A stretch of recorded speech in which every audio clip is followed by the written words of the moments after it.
So we move on to looking at Curly's wife in section 2, and first of all, in the description of her, she's called a girl, so we know that she's young, and obviously this kind of gives us an idea that she's going to do silly things, and that she is obviously going to be wanting attention, etc., etc., obviously to do with the stereotype of a girl. Obviously is supposed to be actually enjoying her life, and maybe seeing the world and doing things, and obviously she's stuck here in a ranch, so it kind of sets us up straight away that she's not a woman, she hasn't got kind of a wise head on her shoulders, and that's denoted straight away just by the word girl.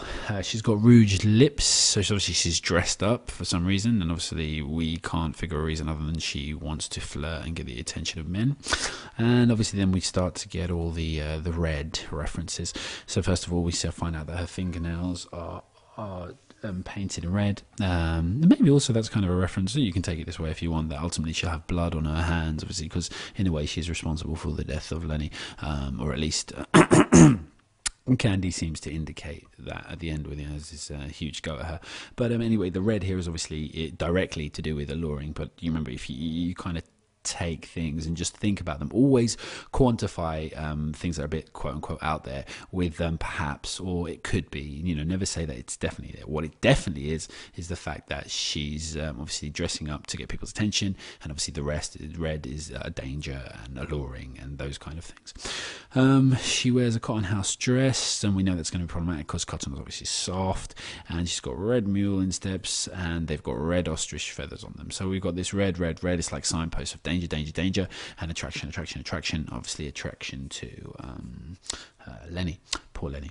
And then she says, when she's looking for a husband, which she says, well, I better go look someplace else, and she says it playfully. So again, it's almost like flirtatiously, girly, in a way that she's trying to get people's attention. She's called a tramp, and again, it's one of many insults of fortune that's actually thrown at her, and that's interesting because it just shows she's trying to give off one kind of vibe of being, semi-alluring, etc., and then the guys are a little more kind of wise to her ways, as it were. Maybe because most of them are men and because she's a girl, or maybe obviously just because she hasn't seen much of the world outside the ranch, whereas they have seen it on many ranches. Who knows? Obviously, the biggest thing about Curly's wife is when he looks at her and he says, gosh, she was pretty. And he says that a couple of times. So again, we've got this idea of Lenny actually being really attracted to her, and obviously that sets us up later on for knowing that, especially when she's dressed like this as well, that she's going to be something that he tries to pet, which is his way of kind of showing his affection to anything he thinks is pretty or soft.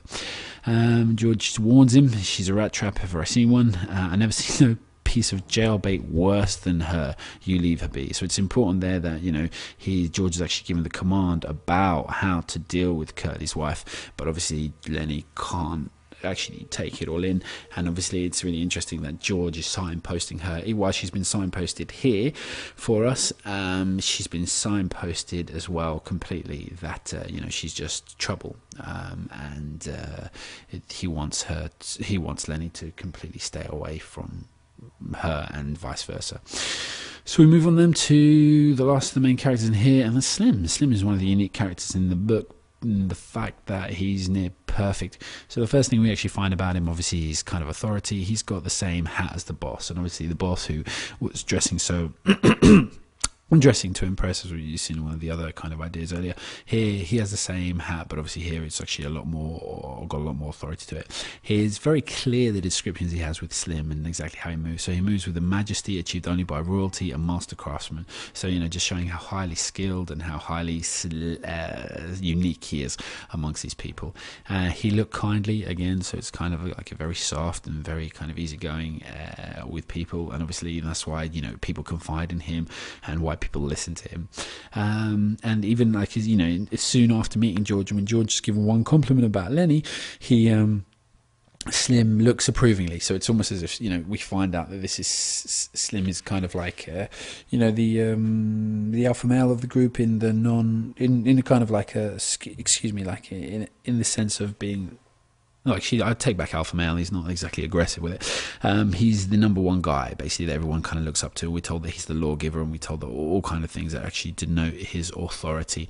And the fact that, he can do this straight away, looks approvingly at George for having given the compliment. It shows that he's ready to make connections, and he's actually ready to kind of be closer to people. And actually, that's an interesting thing, because we see his relationship with George develop in some way. And obviously, after the tragic death of Lenny, it kind of gives some hope for George, if you do want to take some hope from the book again. And this is like the first of the kind of budding friendship. And also we see in the way that other characters treat him in their actions. Carlson lets Slim go in front of him, which is really important, because it shows that Carlson obviously